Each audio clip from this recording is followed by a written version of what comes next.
So welcome to another episode of the Life of Elvis podcast. I'm Elvis, your host, and today with me is Preston Dennett, a UFO researcher from California who wrote hundreds of articles, 12 books, mainly about the abduction phenomena.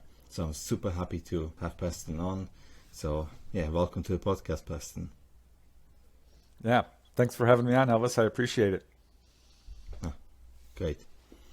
Okay, so first I'll just say just very quickly where I'm at with this topic of UFOs. Super quickly. I used to be always into this kind of stuff, probably because of my dad. He used to be also interested in UFOs. So I've read books from A. Dennett, Whitley Strieber, all sorts of things. So all the documentaries when I was young. But then somewhere around the 2013, 14, around those years, I've learned a lot of things. I read some books about abductions which are like totally out of the ordinary, which got me thinking about what's really going on. And also learned about psychedelics and other things, and that got me thinking a lot. So for a few years, up until probably 2019, I wasn't really looking into this stuff. But then I saw on Joe Rogan's podcast, Bob Lazar. When I saw it on my phone, I was like, man, I need to listen to this. And then I found out that during those years, a lot has happened. So in 2017, for example, there was the New York Times article which blew the lid on two UFO research programs of the Pentagon, OSEP, ATIP. There were some great videos that got leaked and confirmed by the Pentagon that yes, this is an unidentified flying object. We don't know what that is. But more recently, there was a congressional hearing on UFOs in the US. So a lot has been going on. So I'm really excited to talk about this today. So, what are your thoughts on the recent developments? Yeah, I mean, there is a lot going on with UFOs and UFO research these days. It's very interesting to see that the U.S. government is finally taking UFOs seriously. For the first time, they've announced that they are in fact real. This has been a long time coming. For years and years, they have denied the reality of UFOs and said that anyone who has seen them is hoaxing, hallucinating, misperceiving. But over the past few years, it's now being taken seriously. It's being talked about in the news. I've been researching this subject since 1986, so for 35 years. And I did not believe in UFOs. I thought that they were hallucinations, lies. Mm-hmm. But I found out my brother had seen a UFO. I had several friends who had seen them, people at the office where I worked, and I started looking into it, started reading books, investigating cases firsthand. And it took me a good year or two to really understand that this is in fact a real phenomenon. A lot of people are having these experiences all over the world.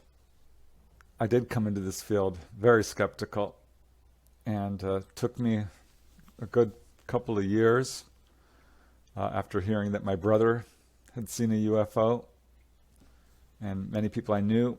I started doing my research, and I found out there was an organization called MUFON, the Mutual UFO Network, who has been collecting reports for decades. And I joined that group, and I became a field investigator. And I had to take a test, which had many very difficult questions. And I had to do a lot of studying on such subjects as meteorology, weather, astronomy, photography, of course, the history of the subject of UFOs.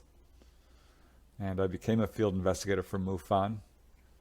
I joined every UFO group I could find. I bought all the books, all the magazines, because finding out that people I loved and trusted and I knew weren't lying to me was a real shock. I was not happy. This was really a difficult adjustment. Yeah, because This was not taught in schools. This was not being taken seriously in the media. So it was really hard for me to understand and wrap my head around. But the more research I did, the clearer it became to me that this was a real phenomena. It wasn't just people's stories. There was a lot of evidence behind this. There were many cases involving large groups of witnesses, many of whom were military officials, pilots, astronomers, people who are trained observers and know what aircraft look like. There were many cases involving radar returns and photographs and films. There were cases in which these objects had actually landed on the ground and left burn marks or indentations in the ground. Some people have had medical evidence. They've actually been burned or perhaps even healed.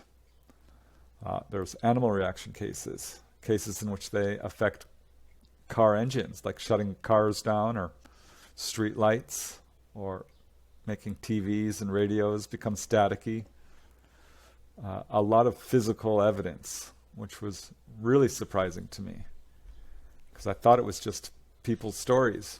That's not true. There's a lot of physical evidence that shows that these objects are 100% real. And another real surprise was that this is a worldwide phenomena. It's not in just one place.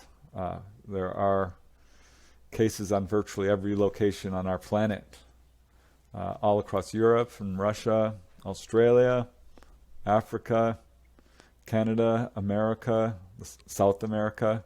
I mean, you name it. There's a long history of sightings everywhere. Right now we are in an interesting position, really, because a lot of the things that I myself have heard about or read about like years ago, and back then if you talk to someone, most people, they'll be like, oh, this is just nonsense, someone's making it up or whatever. Turns out that a lot of it is true, and recently a lot of it came out. Even the Pentagon confirmed it. Like recently there was this document that got leaked, didn't it, when they were talking about negative health consequences of close encounters with UAPs, which is a different name of for UFOs these days used.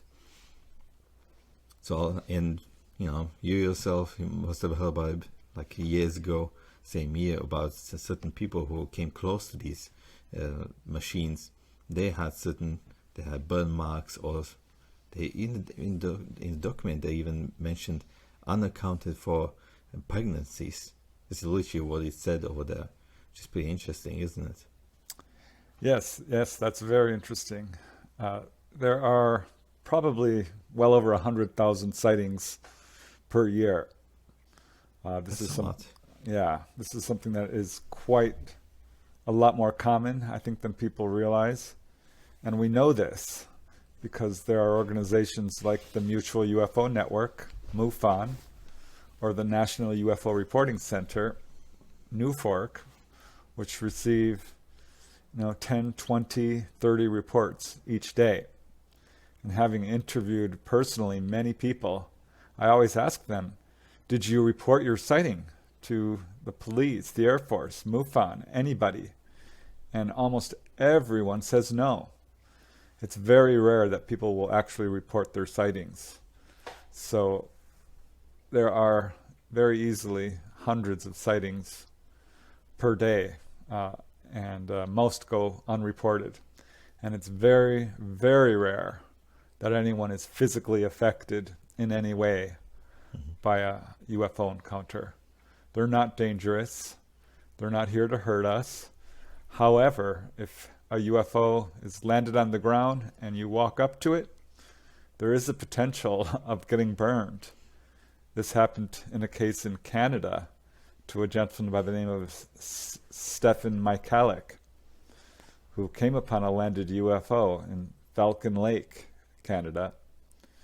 And it took off, it went straight up, and it let out a blast of heat, which caused his shirt to catch on fire. He got a burn mark on his chest, and he became quite ill. Started having nausea and vomiting, followed by weight loss and headaches. He had to be hospitalized. His blood lymphocyte level dropped dramatically, and he was examined by dozens of doctors who said he looked like he had radiation sickness. So yes, this does happen, but it is extremely rare, and it usually seems to be accidental. And I can tell you that people are taken on board these craft. This is reported all over the world. I've talked to many hundreds of people who believe they've been taken on board UFOs, UAPs, and physically examined by ETs, extraterrestrials of various types. Some we know as grays, short little guys, large bald heads and dark eyes. But there are others that look just like us, very much human looking. Some people describe seeing what we call mantids, or praying mantis, which are very tall and look very much like the praying mantis insect. But there are many types, and people are often healed.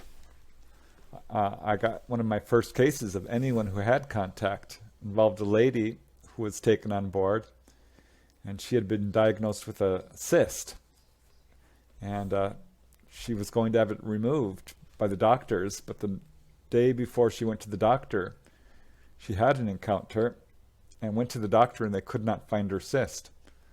They said it had disappeared. That was my first case of healing, and I did a bunch of research into this, and I ended up writing a book about this.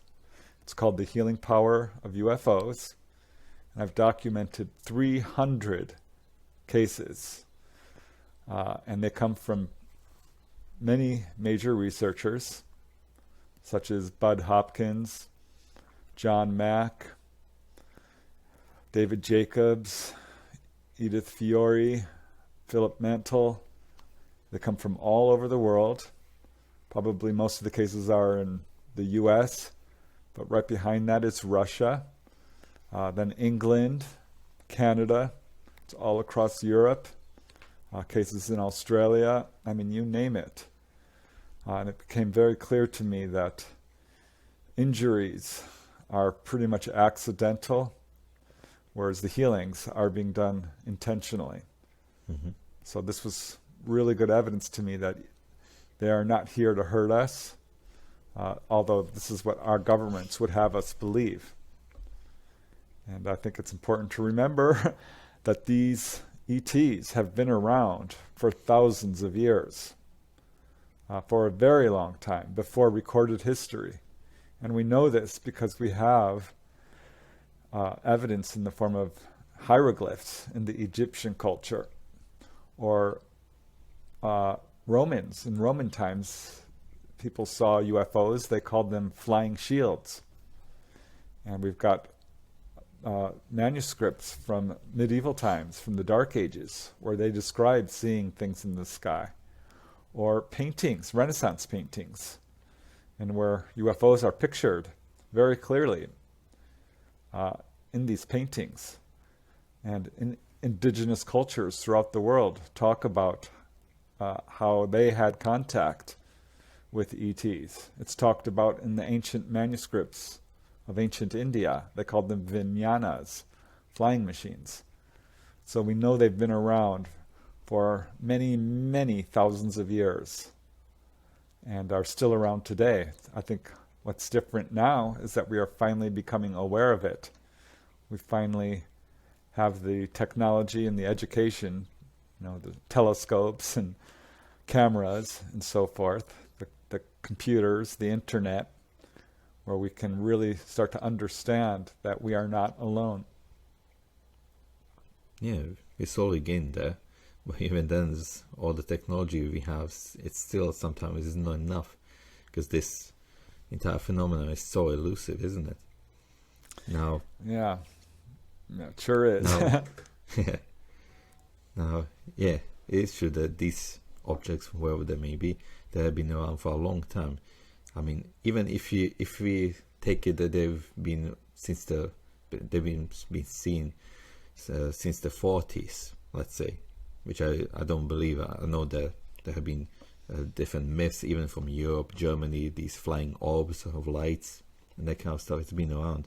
But even if you take into account that they've been seen only since World War II, called Foo Fighters, and then from the first atomic explosions, that's when there was a big surge of these UFOs. It's still, because a lot of people are going to think this is some kind of a secret military program going on, whether it's the US, Russians, Chinese. You know, it's a valid point. Maybe some of these 100,000 cases of UFOs, or even more, there are going to be some secret projects involved, right? But if they've been around since the 40s or even earlier, it would mean that someone must have made a huge technological leap already almost 100 years ago. And we, even if you look at today's science and aeronautics and all that stuff, we still are not there, which is for about 80 years. At least some of the science must have leaked if someone had unearthed this kind of technology of like making 90-degree turns at super hypersonic speeds and going from air, possibly space, straight into water. Our vehicles can't do this at this point. Yeah, exactly. I mean, I don't think there was really much discussion about UFOs in the 1800s, really at all. But around the turn of the century, in the late 1890s, in the early 1900s, there was a wave of sightings known as the airship wave. Yeah. And these involved very much what looked like, Zeppelins and sort of blimps and airships. And at the time, people weren't really thinking that these were from other planets. Whenever there was unusual activity in the sky, people thought perhaps it was some astronomical event or perhaps a religious event, and they didn't know how to explain it. And when this airship wave hit, and started in California actually, the earliest reports, and swept across the US and the world, and people speculated that these were perhaps from other countries. That was in the 1800s and 1900s. And in the 1920s and 1930s, there was another wave, which became known as the Swedish ghost rockets, mostly over Sweden. And a lot of people saw these. The military was quite concerned because they knew it wasn't them. And again, they thought, could these be from other countries? But it did not appear to be, because the intelligence people who looked into it could not attach this to any other foreign power. And then we had as you mentioned, the Foo Fighters, which were little sort of glowing objects that would often appear around people's planes during World War II. And again, people thought, could these be from other countries? But it wasn't until the 1940s when we started exploding nuclear weapons, nuclear bombs, doing nuclear tests, that, as you said, sightings became much more common. There was a huge escalation. In fact, in 1947, there was what I would call a massive superwave in which UFOs appeared all across our planet in very large numbers. And honestly, since then it hasn't stopped. Activity has become much more pronounced. There's a lot more of it. And wave after wave of sightings since the 1940s. And I don't think that's a coincidence. It's clear that it was probably our use of atomic materials that drew them here in large numbers. And this is backed up by people who have made actual contact with these UFOs, with the ETs inside them, and have been told that our use of nuclear weapons is very dangerous. It's having effects that we don't even know about. It has the potential to destroy all life on Earth, and they're very, very concerned about it. So I think that is when we really started to take a deeper look at this, and governments, all the major governments started collecting reports behind the scenes, formed UFO study groups, most of which were in complete secret and not available to the public. And they determined that these were not military, not foreign powers. And this became increasingly clear when people started reporting contact in the 1950s and 60s. Here in the US, the first case that really got any attention was a couple from New Hampshire, Betty and Barney Hill, who in 1961 were taken on board a craft and saw people that did not look like us. They were at what we know as grays, which is probably the most common type of ET reported. And since then, there have been many thousands of cases like this, and not just in the US, but all across the world. And our governments know 100% that this is not military. And they learned this in the early 1940s, when these craft started to actually crash or were shot down. There's the very famous incident in 1947 in Roswell, New Mexico, where one of these craft actually crashed. And a rancher found it on his property, Mac Brazel, and the military showed up. One of the first officers there was Major Jesse Marcel, an intelligence officer, and he could see right away that this was not a weather balloon or anything normal. And since then, there have been well over 200 to 300 to 400 witnesses who were involved in the Roswell incident alone.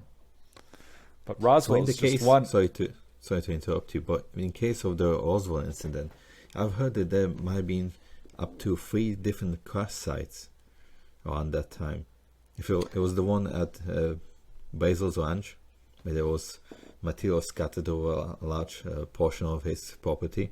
Then there was I've read about in a book, there was a delta-shaped vehicle that crashed into what was like a hill or a mountain. And then probably the least talked about near Magdalena. Am I right? That's right. Magdalena, San Augustine Plains. And it was very confusing for researchers because they thought this was one incident, but no, it was 3 and probably more. Because apparently the theory is that our radar was causing problems with the navigation systems on board these UFOs and were causing them to crash. It's not clear whether or not that's true, because the Roswell incident may have been caused by actual lightning strike, and one of these craft was brought down. But yes, there were multiple craft over a very short period of time, and several after that. I mean, there's also the Aztec UFO crash, which wasn't long after that, also in New Mexico. But there's a very famous case, which was in 1954 in Arizona, Paradise Valley. There was another case in 1965 in Kecksburg, Pennsylvania. But they're all over the world. Many cases in Russia and elsewhere, Africa, Spitsbergen Island as well. There was a case there. So our governments know and have known since the 1940s that this is extraterrestrial. They have the craft, they have the bodies, and this is when they really clamped down with a cover-up. And knowing it was perfectly real, they told the public that it wasn't, and that anyone who saw a UFO was hoaxing, hallucinating, misperceiving. It's really unfortunate and really disingenuous because at the highest levels of government, they 100% knew this was real and were lying to the public. And it was only recently that they came out that saying that it is actually a real phenomena.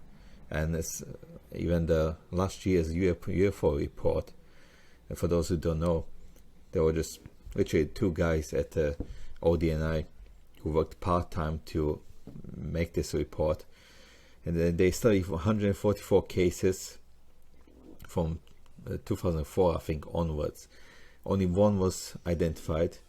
the rest of them, they couldn't figure out what it actually was. And one of the conclusions was also that this is not some kind of secret military program going on. Exactly. Yeah. It's funny because the first real public study was Project Blue Book. Yeah. And J. Allen Hynek was the astronomical consultant. And at some point he said, this is not a real study. These guys are lying. The best cases are being rerouted to higher levels. And he left. And shortly after that, Blue Book closed down. And we now know that it wasn't a real study. But Blue Book concluded that there was nothing to this, and it's not a threat to national security.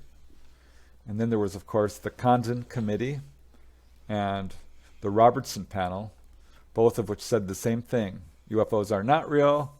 There is no threat to national security. If you think you saw a UFO, you're lying, you're hallucinating, or you're misperceiving. And that's how it remained for many, many years until, as you mentioned, just recently, when the footage started being leaked out from high military sources, the Tic Tac footage, which is very well known off the coast of Southern California, and other pieces of footage. And this is when our government here in the U.S. was basically forced to make a statement and talk about this, because they were losing control of the narrative. They were losing credibility by denying the fact that this is a real phenomenon. So I don't think this was something they did voluntarily. I think they really had to. And now this recent congressional hearings, they admitted for the first time, really ever, that this is real. And I find it quite unfortunate that they're calling this a national security threat, because I don't think that there's good evidence to support that. I think the threat is to their power structure, to their control of the people, to their,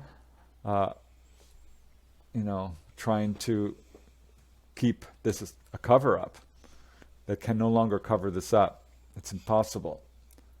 So well, there were some things in the past which could be, especially if someone's in the military and is paranoid about, everything trying to attack us.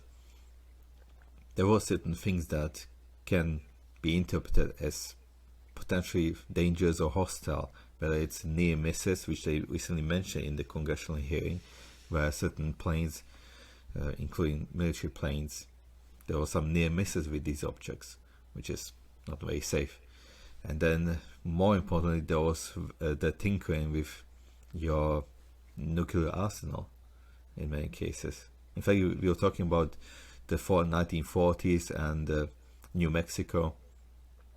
When they were, if I remember, when they were working on the atomic bomb, or it might be at White Sands, they had a group of people who were assigned to watch these UFOs, right? That's right, yeah. White Sands turned out to be a UFO magnet. And in fact, the commanding officer of the White Sands Air Force Base actually talked to the press and said, yes, UFOs are real and they are watching our rocket launches. And that is something that they watch very closely and are still watching closely whenever we launch something into space, but whether it's missiles or satellites or what have you. Often UFOs will show up, but they are not, showing any evidence of hostility.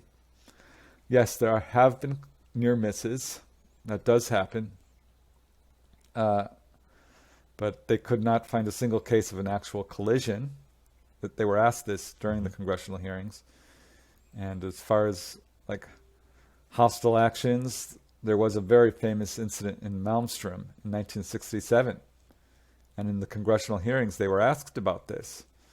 And in 1967, the Malmstrom incident, in brief, is when UFOs showed up over Malmstrom Air Force Base in Montana and shut down over 10 intercontinental nuclear-tipped ballistic missiles. Shut them down. And I can see from a military standpoint how alarming that would be. Yeah, that's what I meant. Yeah, absolutely. But they did not destroy these missiles. They just rendered them inoperable for a short period of time. And I think it was clearly a message being sent here saying that this is dangerous because those missiles are a danger to us, to everyone on this planet. And this is the number one message ETs will give people, is that your use of nuclear materials is threatening all of humanity on Earth. You could completely destroy your planet and render it unlivable for hundreds of thousands of years. And that was a clear-cut message. If they had wanted to, they could have just taken those away. They didn't do that. So I can see from a military standpoint how it would be quite alarming. But I don't think that this was a threat. In fact, there was a case in upstate New York at the Indian Point, I think that's what it's called, nuclear power station, where UFOs hovered over a nuclear power plant. And they hovered over this one particular section, one tower. And this was filmed, though the film has not been released. It was seen by everyone there. It hovered for quite some time. I think it was 20, 30 minutes, 40, 50, 100 witnesses. People outside of the nuclear power plant also saw it. And when they went to inspect this power plant, they found that it had, in fact, had a flaw. It had some damage to it that apparently had been there prior. So the UFO was, in effect, warning them that this power plant needed some attention, needed to be repaired. And if you look into many nuclear power stations, whether it's Chernobyl or Fukushima or what have you, there's been a number of sightings over these areas.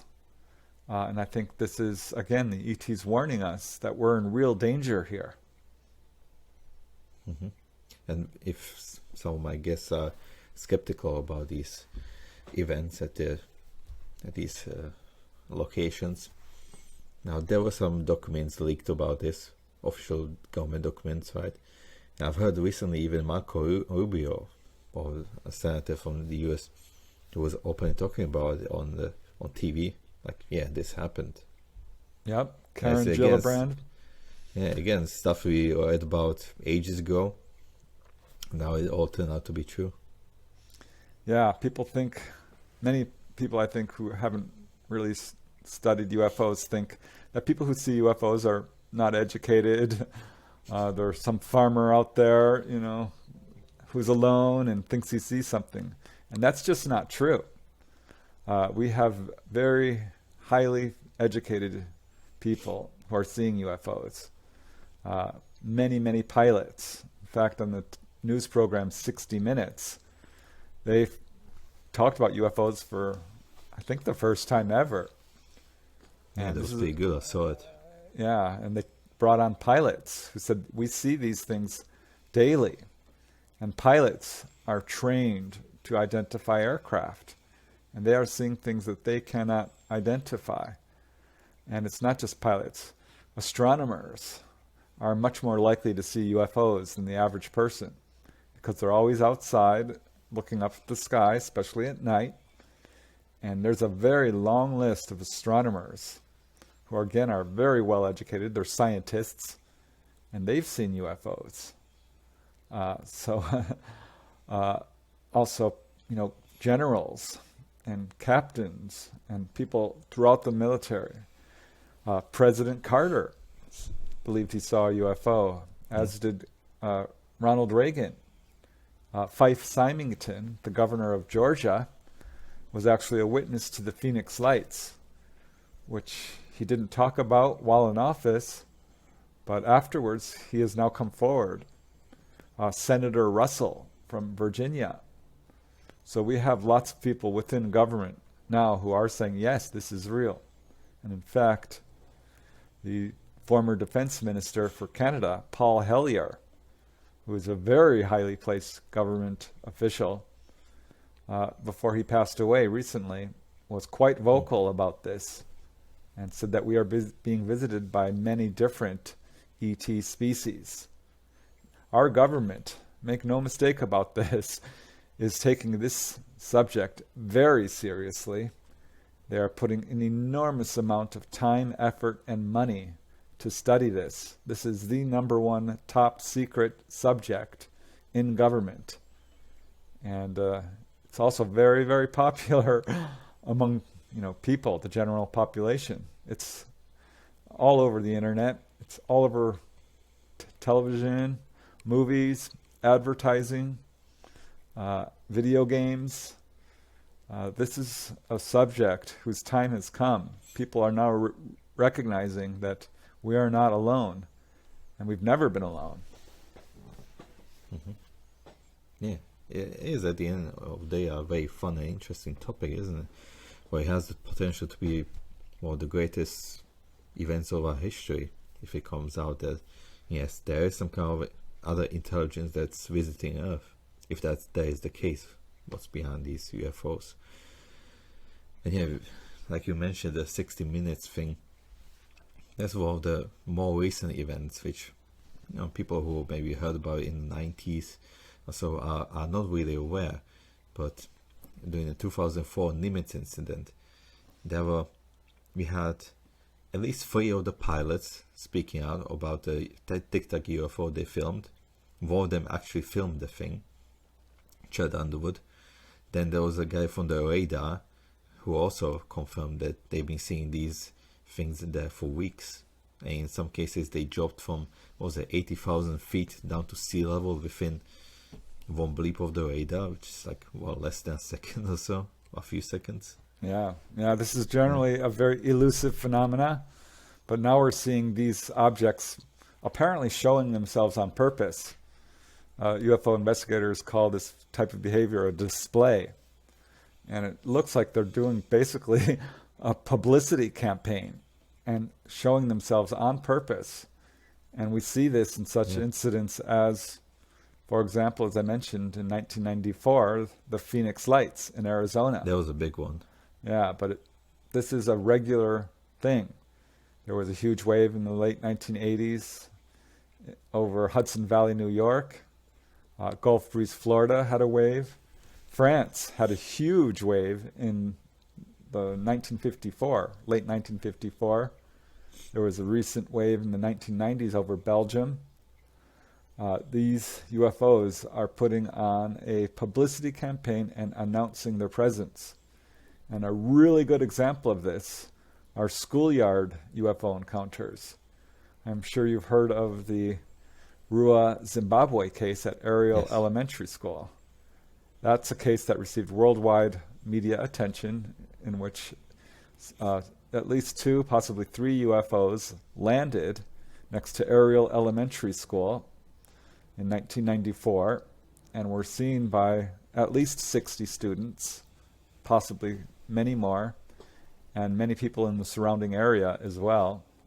And some of the kids even got messages. And this case is not unique. There was another very famous case in Australia at Westall High School in Melbourne, Australia, in which 200 to 300 students and teachers, mind you, saw a UFO land behind the school. And there are cases like this all over the world.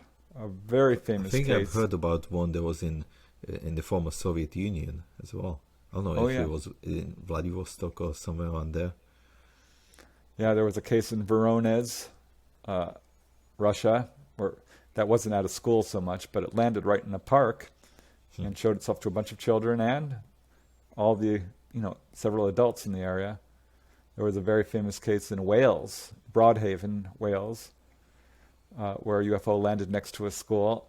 Another case in Florida, Opelika, Florida, at Crestview Elementary School.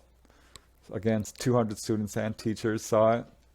There was a case at Hillsdale College in 1966 in Michigan, in the U.S., where again, UFOs showed up and stayed there for 2 hours. And at least 80 students saw it, school officials, police officers as well. So these are clearly UFOs that are showing themselves on purpose. And I think at some point they're going to show up in a way that ends the so-called mystery and announce their presence, and we'll have open official contact, and everyone on this planet will know that they are real. They keep doing this. I mean, there's the case at Chicago O'Hare Airport. I believe that was around 2006, where they showed up right over a major airport. This is another thing they do. They are showing themselves on purpose. They want us to know that they are real, but they're not landing yet because they don't want to. We're not quite ready. We've still got a lot of, prejudice and divisiveness, and our warlike ways make it dangerous for them. There was a very famous incident in 1954 where they flew over the United States Capitol building. And people always say, why don't they land on the White House lawn? Well, they very nearly did. But what we did is we shot at them. We chased planes after them. So I think they're just trying to get us used to their presence. Mm-hmm. And also this element of this phenomenon where they, obviously, the technology we are dealing with is almost incomprehensible to us. Like, people who report this, they say like it breaks the laws of physics, right? At least our understanding of physics as we know it. And the fact that they decide to show themselves to us for the scientific community, it makes it really hard to study this. Because if you set up some cameras out there and you try to study it as if it was like any other phenomenon, natural or otherwise, the scientific method won't take it really into account that whatever you are studying is perhaps knows about you and it's going to be elusive. And how do you deal with it in the scientific method? Yeah. It's something completely different. And in fact, there's a possibility that what you're trying to study is much more intelligent than you. And we have no experience with anything like this. So you can see that, in a way, it might be a good thing for us, because people rely so much on their intellect and on the scientific method these days that they are very closed off. And now we have some phenomenon that's really pushing our boundaries, the boundaries of science and our intellect. So in order to understand it and comprehend it in a way, we have to think outside the box and really open our horizons, that there might be something different there, something else, something more. Yeah. Science is wonderful. It's really helped our society a lot, but it's also has the fault of being somewhat of a closed system, and that something that doesn't fit into the mainstream thought, into a scientific paradigm, can be ignored. And that's exactly what's happening with UFOs. People think, well, the stars are too far away. Anything that's defying the laws of physics as we know it can't be real. And this has caused UFOs and UFO reports to be largely ignored by the scientific community. Not completely. There are many scientists who have looked into this. J. Allen Hynek, an astronomer. Jacques Vallée, an astronomer, has been looking into this for years. Dr. James McDonald, an atmospheric physicist, was one of the first scientists to look into this. Leo Sprinkle. Those are just a handful of or even scientists. Edgar Mitchell, who went to the moon. That's right. More recently. So scientists are now beginning to look into this. But when something defies the laws of physics as we know it, as you said, that makes it very hard to study and form a theory about what this could possibly be. But we are now at the point where we have the technology to study these things and get some real data. I mean, radar is a relatively new invention. And now we do have many, many cases in which these things have been caught on radar. And for that matter, photography is that was not popular at all. I mean, that was invented around the 1850s or so. And now we have many, countless pictures and moving films. And we now have what is called landing trace cases. which I mentioned earlier, where these objects actually land and will leave the ground burned, or the vegetation swirled, or put indentations in the ground. And we've got some very good cases in which we know something very unusual happened because they left radiation readings. There's a case in Aix-en-Provence in France where an object landed and it pressed the soil down so much that they know that whatever this was, it had to be several thousand pounds. So that's a lot. Yeah. And it's clear that in these landing trace cases, the soil and the vegetation in some of these cases has been exposed to what looks like microwave radiation or atomic radiation or very, very high levels of heat, so high that it actually can turn the sand on the soil into glass. So this is really good, hard evidence that scientists are able to study. And this is what's been able to sort of open the door, just a crack, just enough for people to take this seriously. And we're let me just add two things. Sorry to interrupt you. By the way. No worries. Yeah. In the case of the radar imagery and photos and that kind of stuff, it's not just that we have something from the radar showing that there's something there, like a blip, because can be fault of the radar or something, but we have now corroborative data. So we have something on the radar, it's being caught on infrared imaging, and at the same time we have eyewitnesses, like for example from the USS Omaha, when they saw these pyramidal shapes swarming basically these Navy ships. Yeah, there was second thing. There was a case in go ahead, sorry. No, it's go on, tell. Yeah, just speaking to that, there was a case in New York, which was investigated by Dr. James McDonald, in which there was a UFO caught on two different radar stations, two separate ones, and was also seen by three different planes by the crew and caught on their radar, and was also being viewed by ground witnesses from different locations. So you have like 5 different hard data sources plus multiple eyewitnesses seeing this. He called it the perfect case. Absolutely undeniable. Yeah, what are the chances that all these 5 stations had the same blip, same fault at the same time? Yeah, it's just astronomical, so to speak. Yeah. Yeah. And the second thing I want to say, you were talking about the radiation on the ground and after landings of UFOs. Also in the case of Travis Walton, one of the famous UFO abduction cases, where he got taken in the woods. He was missing for 5 days. Later on, they found out, years later actually, that on the spot where that happened, where the UFO appeared, the trees that were surrounding it, just on the side that was facing the UFO, they were going faster for some reason. Yeah, and there's actually many cases like this. It appears that vegetation, when exposed to the radiation from a UFO, often will accelerate the growth. And so in spots where UFOs have hovered or landed, you will see that the grass or the trees or the bushes will grow at 2x, 3x, 4x even the normal rate. Many famous cases like this.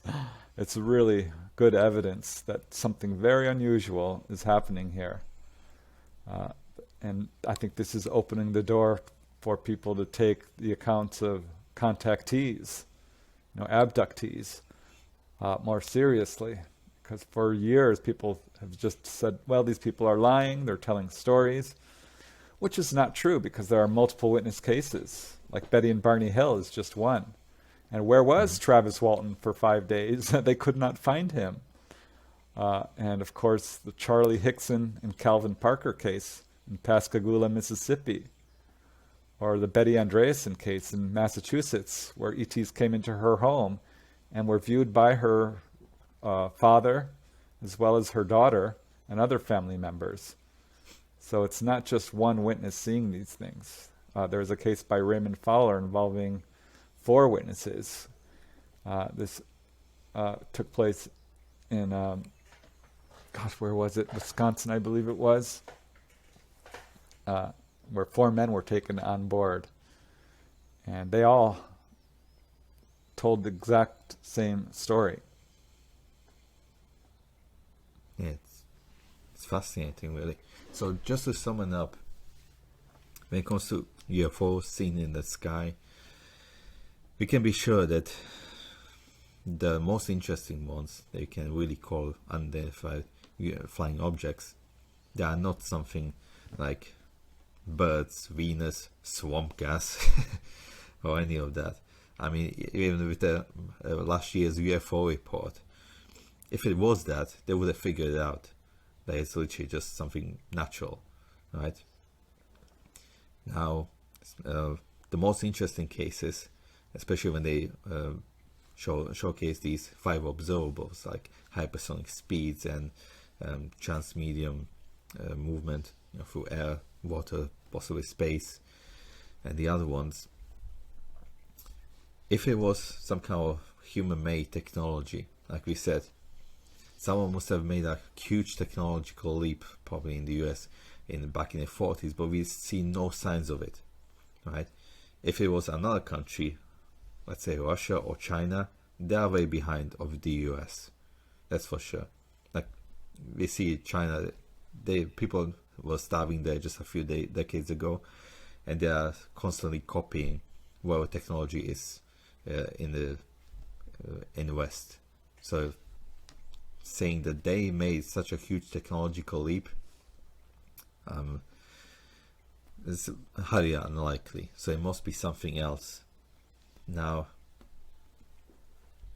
even if we say that it is extraterrestrials, that's a possibility, but because of these, mainly because of these abduction cases, that's why I started thinking over the last few years that there's actually more to this than just that these are beings like us from a different solar system coming here. And one thing I'm just going to add into this before we carry on, you mentioned scientists saying that the distances are just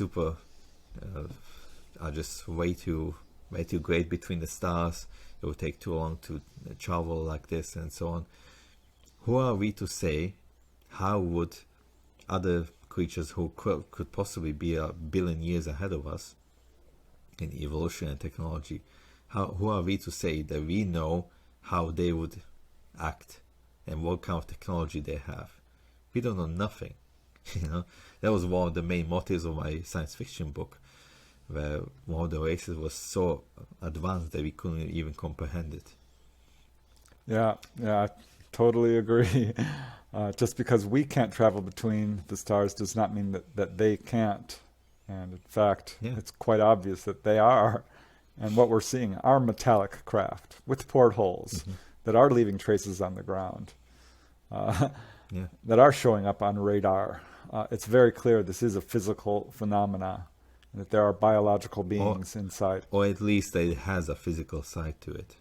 Yeah, absolutely. Same logic we can apply it also to people who say why don't they just land in front of the White House, right? We don't know anything about the psychology, about all their intentions, so we can't really make these kinds of statements. Why don't do it can be like, it's kind of like chimps trying to figure out why these hairless monkeys come study them. They can be like, we are not interesting, we just play around with rocks all day. Why would they come study us? So it's it's very similar, especially if you are actually dealing with a very advanced civilization. We just don't know. So even saying that it's not possible for them to come take some people in the middle of the night, that's not possible. I think one thing we do know, with the Hubble telescope and the James Webb telescope, that it's a very, very vast universe out there with billions of galaxies.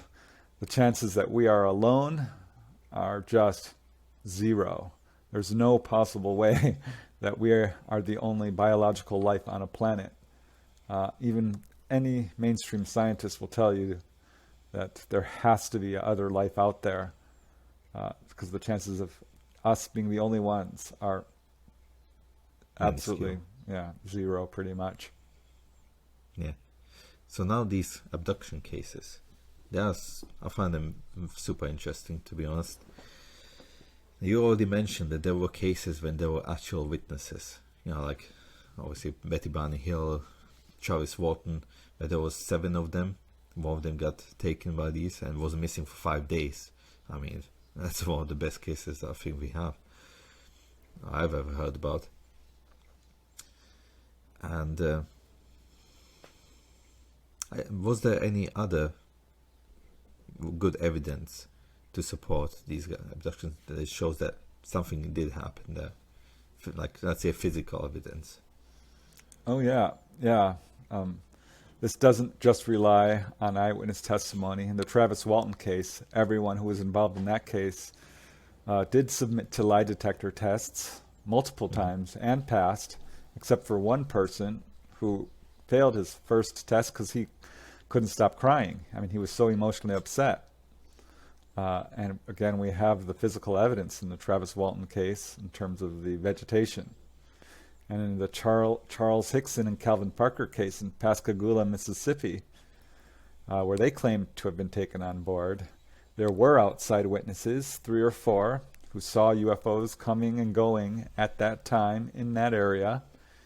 And they reported their incident to the police immediately. And the police did a very sort of sneaky thing that they do. They left Charles Hickson and Calvin Parker alone in the room and kept a hidden tape recorder playing in the desk, hidden. That was smart. To see if these guys would say, we fooled them. And that's not what happened. Instead, they just basically talked back and forth saying, oh my gosh, what happened to us? How are people ever going to understand this if we don't understand it ourselves? And they were very tearful and quite emotionally distraught about it and just talked about what they had experienced. So it was clear that they were not hoaxing. And I think one of the best verified cases is the one I mentioned earlier, involving 4 gentlemen. This occurred on the Allagash River in, I think it was Wisconsin, to Jack and Jim Weiner, Charlie Foltz, and I forget the other guy's name, but it was 4 gentlemen who all had missing time, all saw this UFO, and their case was investigated by Raymond Fowler, who wrote a book about it called The Allagash Abductions. And each of these gentlemen were separated and gave exactly the same story, down to even where they sat inside this UFO or who was examined first. So this is the kind of thing you can't make up. There is very, very good evidence for this. We have the work of Dr. John Mack, MD. I just wanted to bring him up, actually. Yeah, I mean, he won the Pulitzer Prize in literature. He's a Harvard psychologist, and he was a very high-profile scientist who decided that he was going to look into this, and he came away 100% convinced that this is absolutely 100% happening. Mm-hmm. But even though he was convinced that it is a real phenomenon, it's not. Also, some people can say that it's nightmares or something, but John Mack, he literally wrote a book on nightmares. So he could, if there was someone who could distinguish between reality, some actual phenomena, and nightmares, it was him. So he figured out that this phenomenon is actually real. These experiences, they had actual genuine experiences, but he still didn't say that yes, this is aliens coming here from another solar system. It's more nuanced than that. Yeah, I personally think that it is extraterrestrials. I think that's the. I'm not saying it isn't, by the way. Yeah, I mean it's the most popular theory, and I guess you can still call it a theory, though I don't know, because if the crash retrieval reports are true, and I think they are because there are hundreds of them, and they very much corroborate each other. Well, we know, certainly our government knows, if they have the craft and the bodies, that this is in fact extraterrestrial. And I can tell you that the vast majority of researchers have come to this conclusion. Not all of them. Some have their different theories, ranging in everything from interdimensional intelligences to demonic even, to time travelers, and so forth. But I think if you look at the totality of the evidence, including such things as implant removals, sometimes people who are taken on board are apparently implanted with these devices. And Dr. Roger Lear really spearheaded research into this and removed these alleged implants from 24 people at least, and studied them in scientific labs. And these are very unusual in many ways.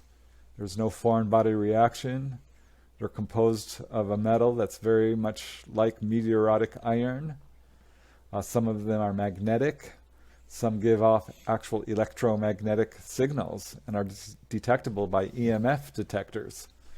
Clearly not normal. So the evidence... in some cases, the isotope ratios in the elements in these implants were different, weren't they? Because within our solar system, the ratios of isotopes are going to be roughly the same. Goes for most of the solar system.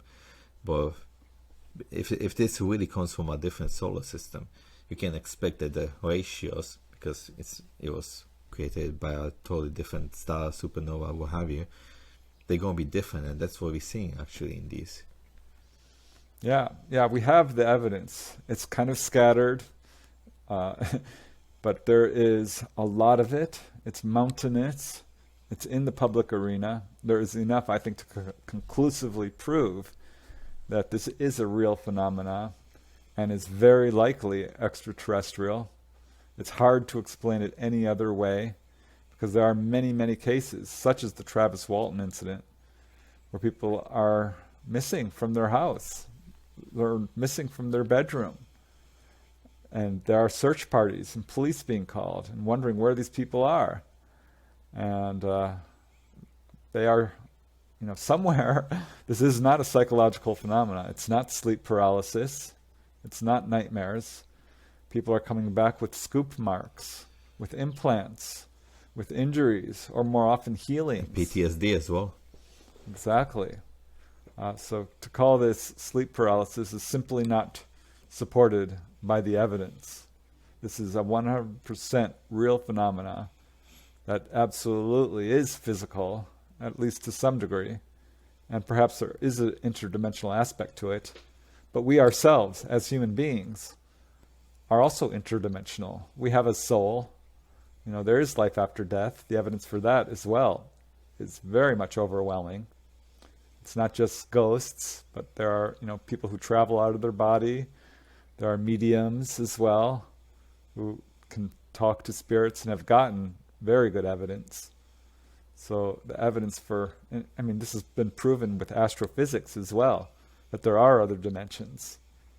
So it's a really interesting time to be alive right now, because we're really beginning to explore the fact that there is a real spiritual interdimensional aspect to the physical world, and for that matter to UFOs as well. And yeah, that's exactly what I was saying, that it's not, the explanation for all these phenomena is not as simple as these are just other beings from a different solar system. Well, I remember they probably are, but they probably have a different relationship to reality than we have. Because I got into this in different episodes, episode 5 and 9, if you're interested in life after death, nature of reality. We went a bit into that, so check that out. But that's the thing, like when I got deeper and deeper into researching these abductions, I read even some books about cases from the area around former Czechoslovakia. And that was really fascinating, because most of them, they weren't like the typical stereotypical abduction where someone wakes up in the middle of the night, there's a bright light, and suddenly he's on a table surrounded by little gray aliens, right? They're so different. And that's what got me thinking that in some cases, for example, I remember reading about one case, probably in Czech Republic, where this guy woke up, and later on there were some beings involved, but one of the things that was strange was that the window was on the other side suddenly, so there were many cases when what was happening, it kind of was bending reality, but whether these beings or whoever what was going on was manipulating with the consciousness of the abductee, or whether they are actually manipulating space-time in some way. On your YouTube also, I remember you telling some stories where suddenly one wakes up and they can see through the wall and they come in, or through the roof.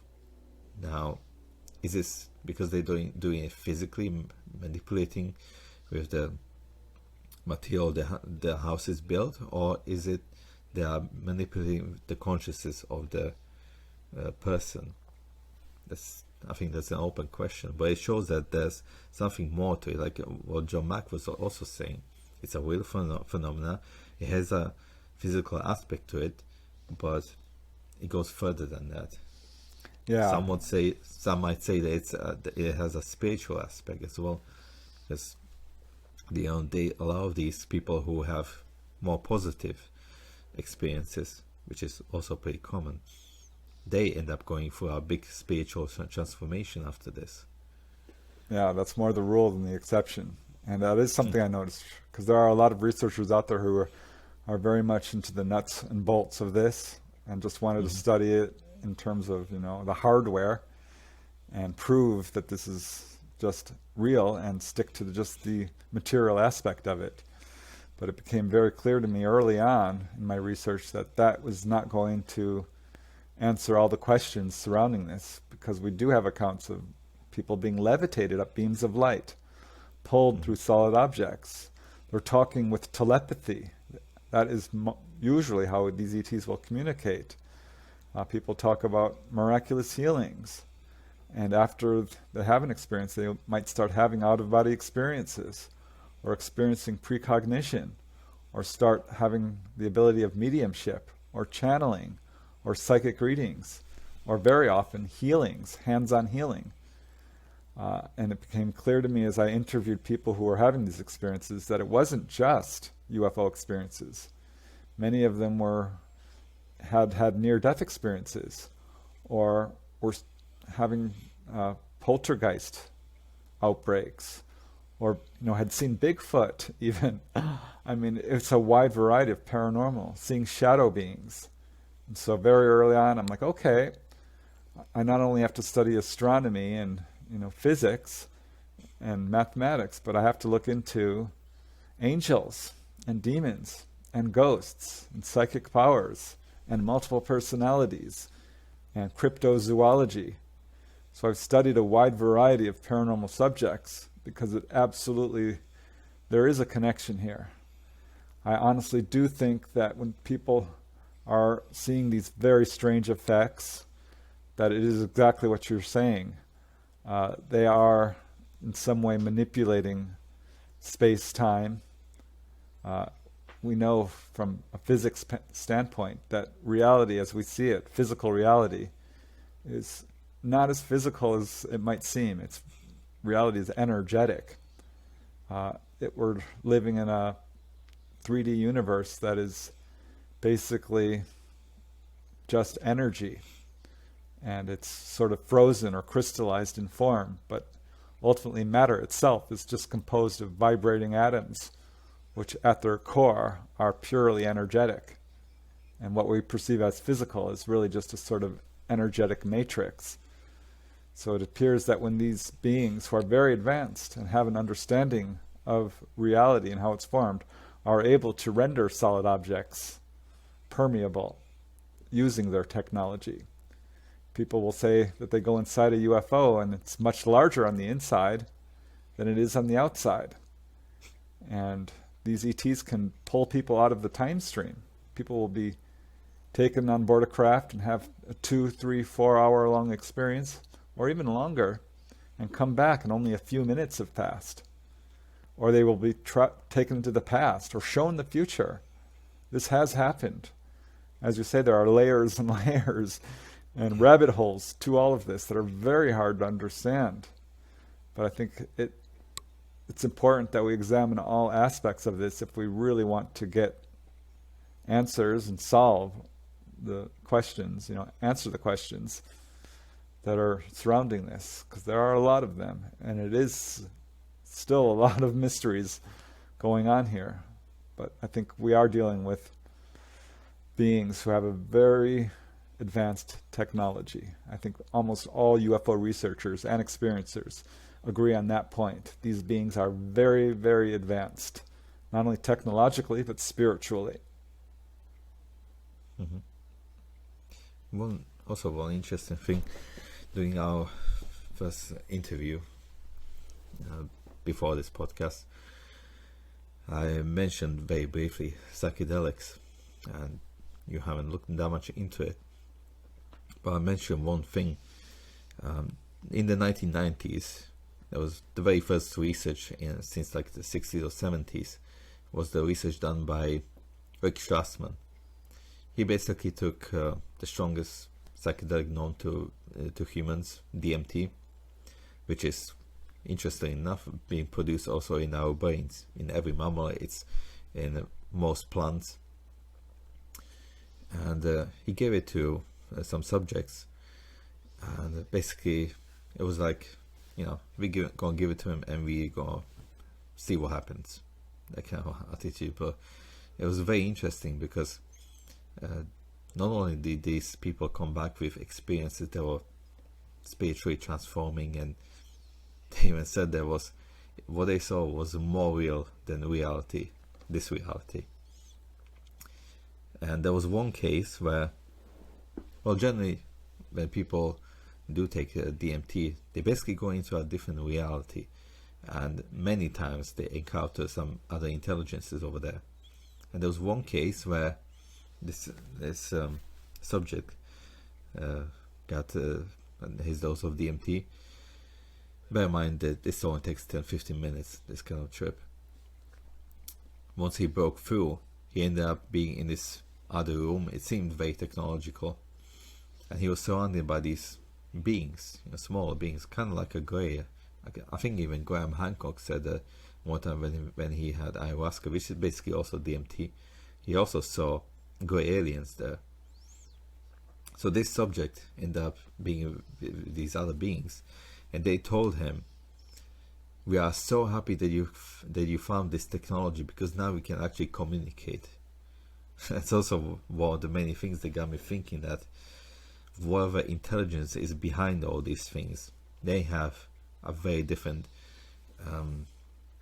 relationship with reality than we have. Which is, if they are really more advanced beings from, let's say, another part of the universe, or even a different dimension, let's call it this way, that's what you expect, really, that they would have a different relationship with reality, a deeper insight in what reality is. And with that probably comes also the ability to manipulate reality. Yeah, they absolutely can put forth screen memories, and to a certain extent, there's the phenomenon of missing time and all of this. And I have to say, I haven't really, this is not my area of expertise by any means, ayahuasca, DMT, hallucinogenics. I have followed this research. It's quite controversial, as is, for that matter, regressive hypnosis. And there are some researchers who feel like this is creating false memory syndrome, which would be related to this. And for that reason, this is one reason I've kind of not followed that avenue of research, just to avoid the controversy and skeptics who might say, well, these are hallucinations. These are hypnotically retrieved false memories. And I've specialized in people who've had face-to-face contact or been taken on board. And the vast majority of cases I've researched have not involved either of those, drugs or hypnotic regression, because I wanted to avoid that controversy. And people cannot come to me and say that these are hallucinogenically derived or false memory, because that's simply not true. In my latest book, Symmetry, A True UFO Adventure, I tell the story of Dolly Safran. She has never used hypnosis to recall her encounters. Her encounters are fully conscious. And most of the people I've talked to have had many fully conscious encounters. Some have used hypnosis, but most of the cases I've researched don't rely on hypnosis whatsoever. So I just want to put that forth and let people know that this is that's not an avenue you need to take if you want contact. There's a whole movement going on across our planet, which is called CE5, Close Encounters of the Fifth Kind, which is basically human-initiated contact. This was popularized by Dr. Stephen Greer in the early 1990s, but it's been going on for decades before that and has now become very popular. And there are many groups all over the world who are using basically meditation, but also lights and sounds to call down UFOs, and have done so successfully. This is, I think, one of the forefronts of UFO research. There's first-hand contact, there's the whole disclosure movement, and the CE5 movement. I think those are the three areas where we're likely to get the most action, the most pay dirt, the most progress in moving this phenomena forward. So yeah, I understand that people have had experiences using DMT and ayahuasca, but I personally can't really speak too much to that because I'm trying to avoid the controversy and any skeptics which might say they're not even going to look into this because they think it's drug induced. No, it's not. The vast majority of people who have these experiences are not under the influence of alcohol or drugs, and this is something that happens, the contact experience, very early on, usually around age 5. Throughout life, it follows families. So if you're having onboard experiences, the chances are your parents have, or grandparents, aunts and uncles, definitely children as well. And it's been tracked back to several generations, which was well before a lot of this technology was widely available. So we can say for sure that this is absolutely happening and not dependent just on, hypnosis. Yeah, of course. I didn't want to paint a false picture that it's just through hypnosis or psychedelics that you can, have figure out what happened or something like that. I'm not even saying that, like Schatzman research, there is any kind of solid evidence, because at the end of the day, it's an account of a subject, and you can't really look into the head of this person and see like what he actually saw. You're only just relying on what this person said, right? Yeah, not yet at least. Sorry? Not yet at least. Technology is developing fast, exactly. with brain waves, and who knows? Because the technology we see here on Earth is 50 years, 100 years behind what our military, what our governments have. And we're getting very close to artificial intelligence and mind reading and this sort of thing. So there might become... Yeah, that would be a game changer. Yeah. But for now, it is like you gotta take people's word for it. But in the case of DMT, and other psychedelics, there are huge similarities between what different people report, and there seems to be a pattern there. So it's just like with other things, other things pointing in a certain direction. I can't even say that it's proper evidence, but evidence like it seems to be just so elusive that we can't really say this is hard evidence, but at the same time it is something, so it's pushing our attention in a certain direction. Yeah. Well, you know what I mean? Yeah, the foundation of science is observational. So if someone sees a UFO and they're not believed, well, that same person could see a murder take place and put, a suspect in jail for life. See a UFO and nobody wants to hear it. Yeah, Observation, double-standard. eyewitness testimony is evidence. It Yeah. absolutely is evidence, and all of this whole scientific structure comes from observation. Observational science is basically the foundation of all sciences. So to say that eyewitness testimony isn't important is completely neglecting the whole scientific method, which is based on observation. Yeah, exactly. And especially if you have trained observers, those kinds of witness testimonies are even more valuable, because these people are very skilled. They know what they usually look at, and if something comes across that's just they don't know what it is, that's when we need to pay attention. Yeah, that's what's great about photography, because, well, now photographs can lie because you can manipulate them, but often people will take pictures and those objects will show up that weren't visible to the naked eye. So there's a number of really amazing UFO pictures like that, but many people have said they've seen UFOs and were able to capture photographs, and I really enjoy, and I think sort of respect or find more credible, rather, pictures that were taken in the 50s, 60s, and 70s, well before we had Photoshop and CGI. So we have back then you needed a proper photo lab to actually take away those photos. Yeah, so we have photographs like the Santa Ana photos by Rex Heflin, or the McMinnville, Oregon photographs by Paul Trent, and many others, which are not photoshopped and are supported by eyewitnesses, and I think are absolutely legitimate photographs and good hard evidence.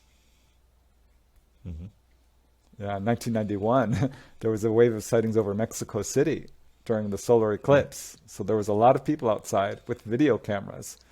And what happened? A UFO showed up, and it was videotaped by some 30 different witnesses all over the city.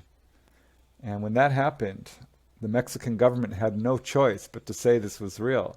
And as a result, they've become one of the leading countries in terms of being forthcoming, truthful, and transparent on this subject, and have basically said UFOs are real, and have held that stance for a very long time. Other governments, I think, are behind and still trying to cover this up. There is a cover-up. Make no mistake about that. This is demonstrable. It's proven through documents released, declassified documents. Our governments across the world are covering this up. They know far, far more than they're saying. And even in these recent congressional hearings here in the U.S., they lied. They lied flat out, and we can prove it. They were asked whether or not we've ever shot at these objects. And they said, no, we never have. That's not true. And we know this. There was the Battle of L.A. in 1942, where we shot 1,400 rounds of ammunition. And this object was photographed. It was captured in searchlights. The photograph was on the cover of the LA Times. Yes, we've shot at them. And here we have the Deputy Director of Defense lying, flat out, saying, no, we have never shot at them. Yes, we have, and you know it. So there still is a cover-up, is my point. Yeah, we'll see how long they can hold it up, especially with how things are going these days. Yeah, not long, I suspect. Yeah, and now back to abductions. Another group of witnesses that are very interesting, because they probably most likely can't make something like this up. Small children, right? I remember seeing a documentary which was rather skeptical. There was even Carl Sagan talking against this. But it had, in one part, there was Bud Hopkins, one of the early abduction researchers who was helping these experiences deal with whatever they went through. He went to a family and was trying to get some information out of I think it was, the kid was like 2 or 3 years old, right? Later on in the documentary, they said that he was being too suggestive because he used a drawing of a grey alien, right? And he put it out amongst some other drawings of other characters. But when you actually watch what he was doing there, he was not suggestive whatsoever. So have you got any good cases where small children were involved? Yeah, there are many cases like this. And what Bud Hopkins was doing is exactly what police investigators do, which is a lineup, and they'll put 10 people in a line and say, which one of these did you see? And they've done this with children, and children will draw their experience spontaneously and start drawing what looked like grays. And I can't tell you how many people I've talked to who have not read UFO books, because there was a time when this was not popular in the media. In fact, one of my early cases involved a family member who saw grays, and she was very reluctant to talk about it. But I finally, got her to talk about it, and she described seeing what we now know as grays. She had never read about them, had never seen them on TV.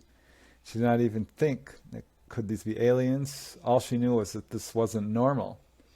And she described the very large head, very pale skin, dark eyes, a green jumpsuit, very short, all the details we see over and over again. And we have cases from very widely separated witnesses who do not know each other, who tell exactly the same story. And some of these are not grays. There's another type which is a short blue being, which is not commonly reported. But I had a witness who saw that, and she's an artist, and she drew it very detailed. And whenever I have someone report, seeing a short blue being, I'm like, can I show you a picture? And tell me what you think of this. And I've shown this to the people, and their eyes go wide. A few times they've actually, teared up, started to cry, because they said, this is exactly what I saw. So there's really good corroboration. Sorry to interrupt, but these blue beings, are they similar to what Whitley Strieber saw as well? Because I think, especially in the movie Communion, there were some other beings not like grays, but also kind of bluish and small and darker. Precisely. Yeah. Right. It's amazing how many different types of beings there are. But one thing we do see is that they are almost always, almost without exception, humanoid. When people report seeing an entity, it almost always has 2 legs, 2 arms, a torso, a head, eyes, mouth, and so forth, which I think goes to show that these beings are not so alien as we might think. They are very much like us, more alike us than different. And in fact, people who are taken on board are often given messages along these lines, which is, you are us, we are you, we are your progenitors, we are related, you were one of us. So we have grays, interbreeding with humans and creating hybrid babies, taking our genetic material. So it's clear that these beings have genetics like us, and that the fact that there are human-looking ETs, people that look just like us, on board UFOs, raises some serious questions about our relationship to them. And where do we come from, for that matter? Did we even evolve on this planet? There's a lot of questions that have yet to be answered. This is still a very new field of study, but I think now we have a pretty good handle on the ET agenda, why they're here, what they're doing, and who they are. But yeah, still many questions surrounding all of this. Yeah, definitely. That was one of the arguments that some scientists had. They will always say that beings from our solar system, they will be just totally different from us. They won't be human at all. But on the other side of the argument is, well, it is likely that beings from other planets would visit places in our solar system that are similar to their homes, right? I mean, we're probably not going to put our feet on the surface of Venus, because that's just horrendous to our human beings, right? Or we won't go straight into Jupiter's atmosphere, right? So similar beings from similar planets will probably go to similar planets, and we have this parallel evolution even on Earth, where species that are not really related have similar adaptations to similar environments. So if these beings are from planets that are similar to Earth, they're probably going to have also a head, two arms, two legs, because they're just an effective way for evolution to, Yeah. the fact is that's what the reports contain. It kept me out of UFO research. This is why I was skeptical, because I really expected ETs to, be more like the Blob, or, with alien with claws and fangs and tentacles. But that's not what we're seeing. It just isn't. I thought it was too Star Trek-like. I'm like, this can't be real. But that was pure assumption. And I think a lot of people, especially skeptics, make assumptions like the stars are too far away and ETs should be very different from us, when that's not based on actual evidence.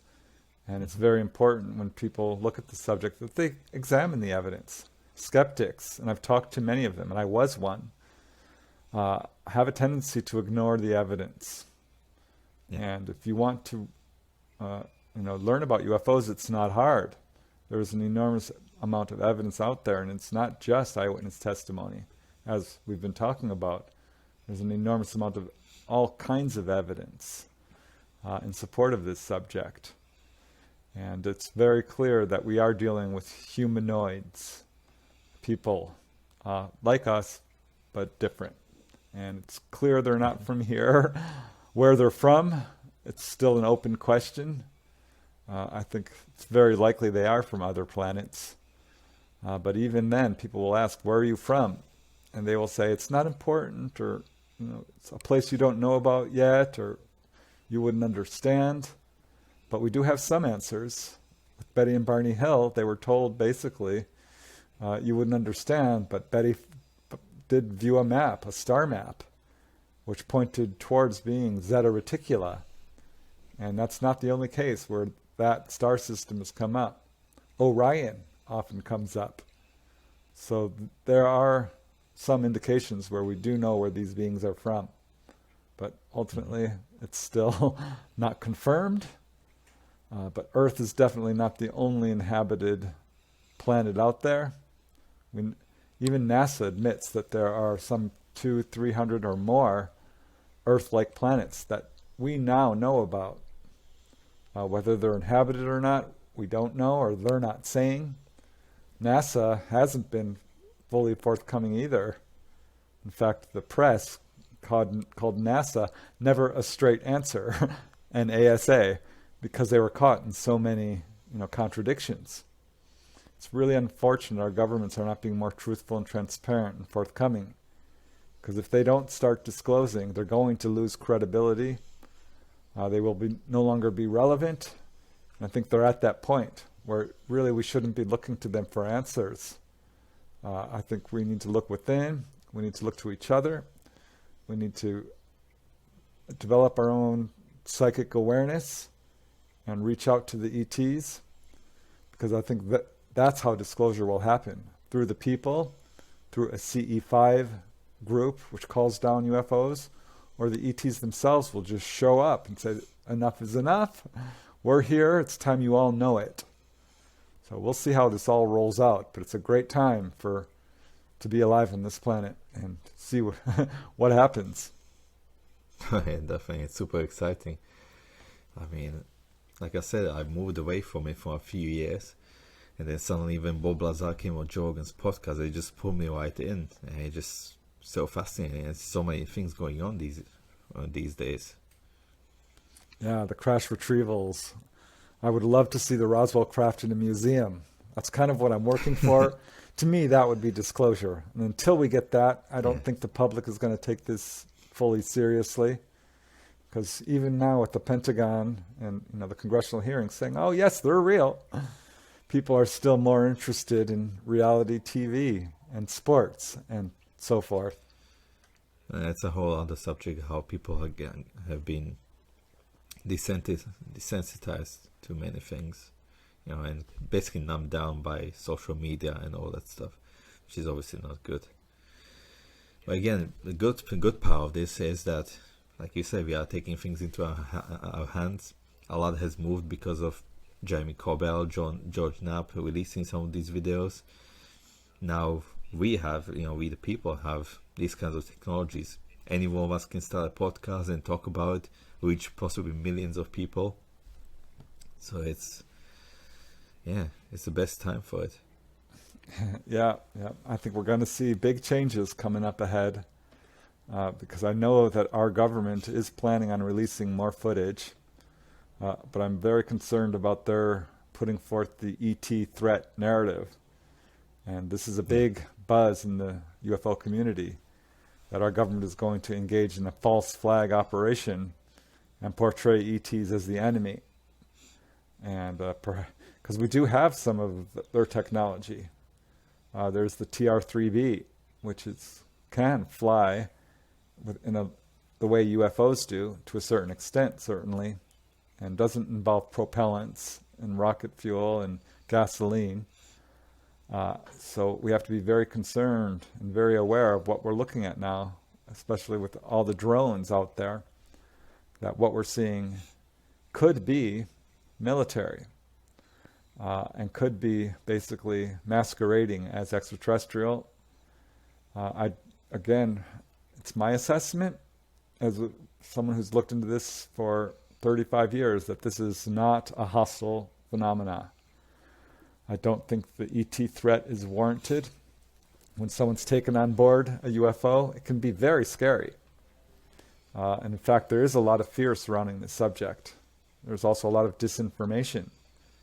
And when someone's taken on board, the scariest thing I hear is the physical examination. But people who get over that fear or don't have a strong fear response will be given a tour of the craft. They're shown the engine room. They're shown the control room. Often will be allowed to fly the craft. Well, perhaps not often, but that does happen. They're shown the observation deck, and the wall becomes transparent, and they get to see Earth down below. Or they'll take them to the moon or other planets within our solar system.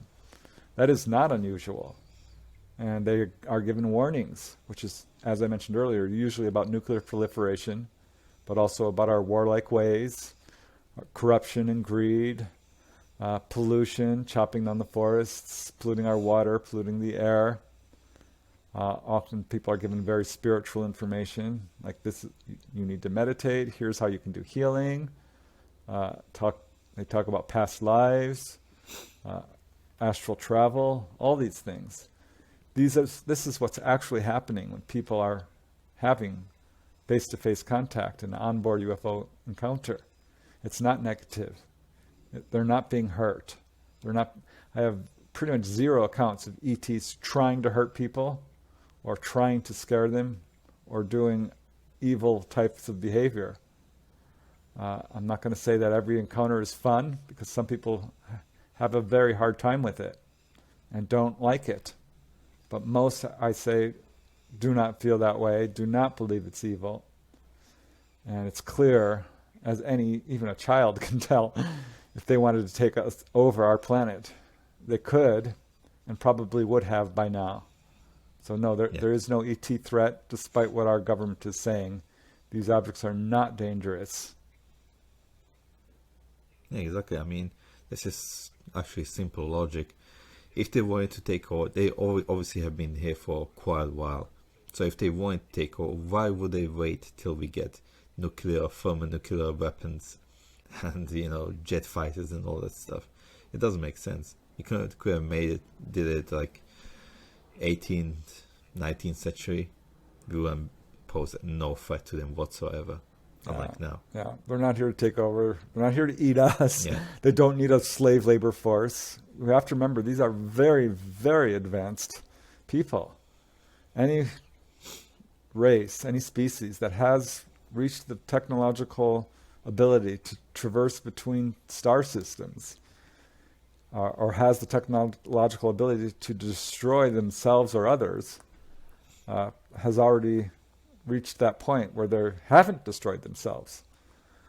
So I think it's a pretty safe assumption to say that they're also spiritually advanced. I'm not going to say that every single species out there is benevolent, because it is a wide universe. But the fact is we haven't been attacked yet. It's us who are attacking each other. And I think it's our own fear-based viewpoint that causes us to look at outsiders as having the same motives, the same intentions as we do, when there's no evidence of that. So I think it really is important that people step back, release yourself from fear, and look at what is actually happening to people who are having contact. Because it's not overwhelmingly negative like it often is when humans contact each other. Yeah. I had recently a friend telling me, we were chatting about this, and he said, what if they come here because of the resources, to mine something, or, but even with this kind of argument, it's like, there's definitely more planets that are uninhabited, that have all the resources, you can find on inhabited planets. Even within our solar system, you have the asteroid belt, you have Mars and other loads of moons where you can mine it. So, why would they have to come here and mess with us? Yeah, I mean, I actually looked into this. There are many cases where they have hovered over mines. It was quite surprising. The U.S.'s leading producer of copper is in Arizona. There's an enormous number of copper mines in Arizona. And there's a bunch of cases where objects are seen hovering over copper mines. And I found cases all over the world. I ended up doing a whole YouTube episode on this, which is almost 2 hours long, because the cases are cases are very numerous. I think the one that really impressed me most, or certainly one of them, took place in Karnes City, Texas, in which we were mining uranium. And this huge object came very low and sent down beams of light right over the mining site. It was very apparent to everyone who was there. Some of the witnesses were so emotionally upset, they were weeping as this object hovered overhead. And the object left, and those who saw it reported to others, and those who didn't see it ridiculed some of the witnesses. But when they finally dug down to this uranium deposit, they were shocked to see that it had already been spent, deactivated, taken. It was very good, solid evidence of ET intervention. And I think, in some cases, perhaps they are certainly interested in our own operations with mining, and perhaps are taking some of our resources, which I find surprising because just look at our asteroid field. Scientists have figured out that there's enormous deposits of gold and iron and pretty much all metals that you would want on other planets. So I think probably there's more going on here than meets the eye. But they definitely do show an interest in anything on our planet that has any level of technology. So we do see them hovering over Air Force bases, nuclear power stations, dams, mines, even prisons. That was quite shocking to me. I found many, many cases where they hover over prison facilities, which I think is probably because they're interested in these very secure structures with electrified fences and big brick walls. Or perhaps they're just taking some of these prisoners who are contactees and doing what they do, because there is a very large prison population, certainly here in the U.S. It's like 1 million people. So some of those have to be contactees. I don't know, but they do. It's no doubt that UFOs are interested in our technology. And as I mentioned earlier, White Sands, they were always watching our rocket launches at China Lake as well. There's a very famous case here in California at Seal Beach, where the Saturn rocket was being put up and a UFO showed up and was viewed by some 60 witnesses. They are watching our technological progress very closely. That is very much apparent. Mm-hmm. Now, with these abductions, we said that UFO sightings, they are fairly common. There's a lot of them. But turns out even these abductions, they are probably more frequent than some people might think. There was a survey that I've heard about. Not sure if it was. It was definitely mentioned in the book about John Mack, the Believer, his biography by Ralph Blumenthal. Great book, by the way, can recommend. So I'm not sure if it was John Mack or Bud Hopkins who did this survey, but they basically asked people whether they experienced certain things, and they obviously didn't say, have you been abducted by aliens? But they asked about certain aspects of it to kind of get an idea. Have you heard about this? I sure have. Yeah, I think there's been a lot of research into how common these experiences are. And I believe J. Allen Hynek was the first to say that this is quite common. And he estimated there was about 1 in 40 people that had an onboard experience. And when I heard that quote, which was very early on in my research, I thought, no way. That's far too common. That would mean I know someone who's been taken on board. And that's what got me to ask everyone I knew. Because I know 40 people. I think we all do. This is what I always tell skeptics. If you're skeptical, I dare you. Ask your family members, your friends, your coworkers, people you can trust. And I think you'll get a real shock. And I didn't have to ask 40 people. And I ended up writing an article about this because I surveyed all the major researchers who did feel like this was far more common. I wrote an article called 1 in 40 for the MUFON Journal. And that was in 1990. And it was in 1991 that the Roper organization, who is a professional polling organization, did the survey you're talking about and put together, I think it was 300 questions, and buried in those questions were 10 or 20 questions pertaining to the UFO experience, which was basically, have you seen a UFO? Have you had missing time? Unusual marks on your body? Have you seen orbs? Have you had any... have you ever woken up to feel like there's the presence of a figure in your bedroom? These sorts of questions, which point towards someone being a contactee, an abductee.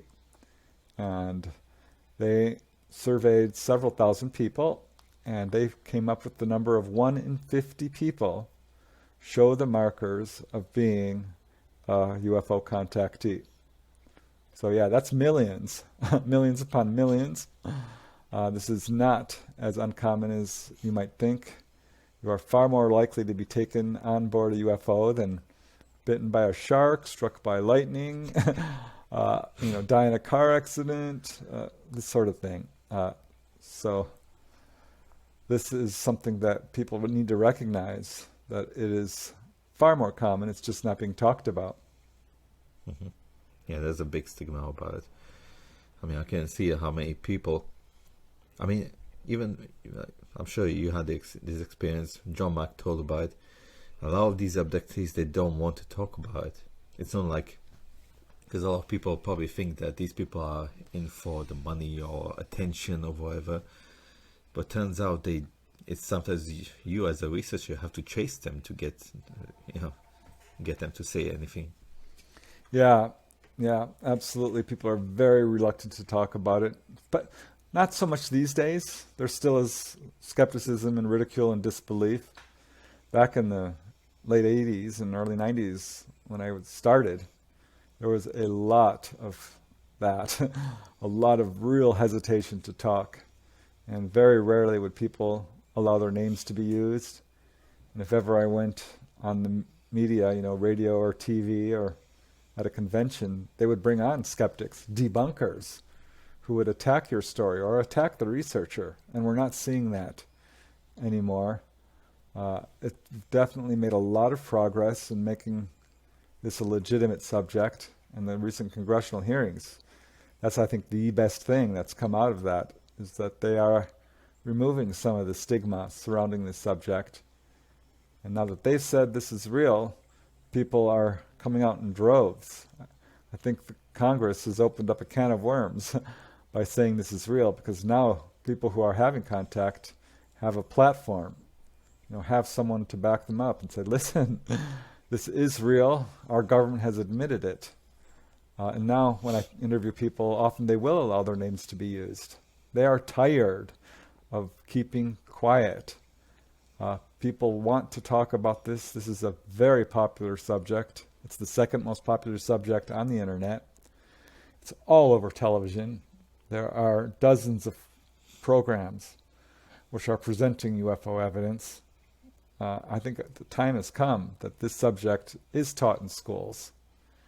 And again, I want to see that Roswell craft in a museum. That would be so awesome. That's, I think, what we are really fighting for. And until that happens, I think we've got a lot of work to do. We're not there yet, but we're very close to this being taught in schools and being taken very, very seriously. Yeah, I think there's a lot of work to do, not just in terms of disclosure and getting the information out and all that stuff, but definitely a lot of work to do on ourselves, really, to evolve a bit more spiritual, because it seems like all these phenomena are trying to steer us in a certain direction, in a better direction than we might head. Yeah, absolutely. For the first time in 50, 60 years, government has said it's real. And they've always said there's no national security threat, it's not real. It's a 180-degree turnaround. And they are saying it's real. They're also calling it a national security threat, which it isn't. But now it's a different world. And but again, people aren't taking it. I'm surprised it's not, more in the news. I mean, it is. It did make a lot of news, this congressional hearing. But now here we are several days later, a week later, and it's fading away pretty quickly. And people who are contactees are still pretty much on their own. The government, while they say they are studying the subject, are limiting their official, and I'll put that in quotes, studies to sightings only, and are not looking into cases of landings, have still ignored the Phoenix Lights and Roswell and all the best cases, and that includes people who are being taken on board. At some point, contactees and their stories are going to become the focus of scientific study in an official capacity. But right now that hasn't happened, and that's why I think we should not be looking to our government for answers, because they are not being forthcoming, despite their assurances to the contrary. They're still lying. Mm-hmm. Yeah, we definitely can't rely on the government or most of media. Fortunately, even there are some people like Tucker Carlson who do cover this stuff.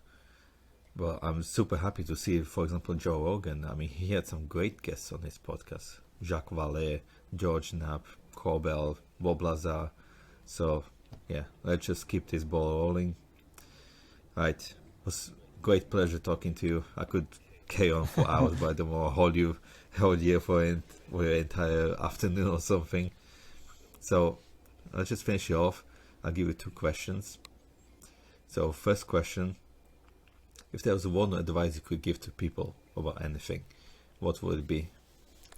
It would be that this is a serious subject, and if you don't believe in it, look at the evidence. Take the time to examine the evidence objectively, and I think you'll come away convinced.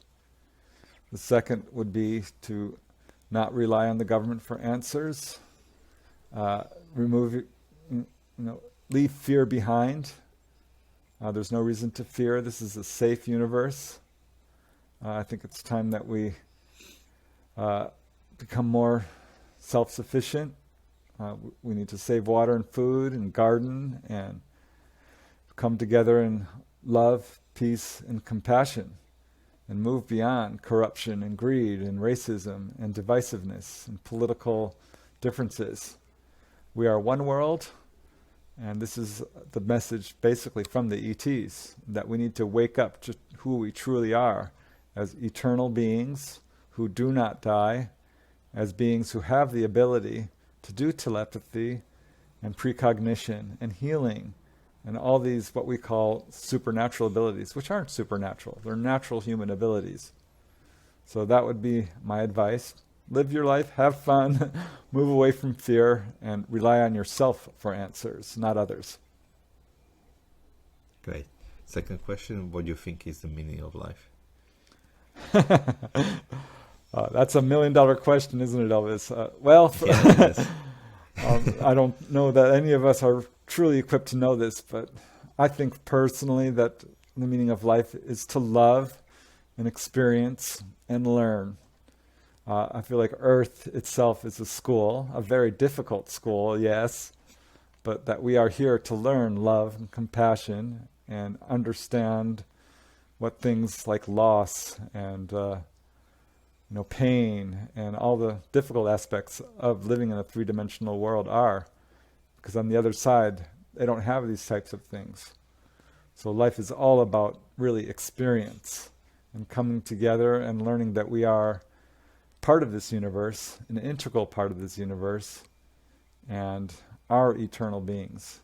So to me, the meaning of life is all about learning, loving, and experiencing. Beautiful.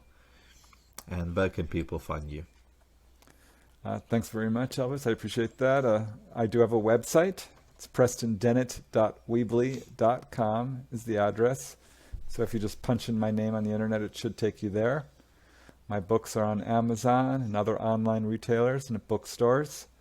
I'm also on YouTube.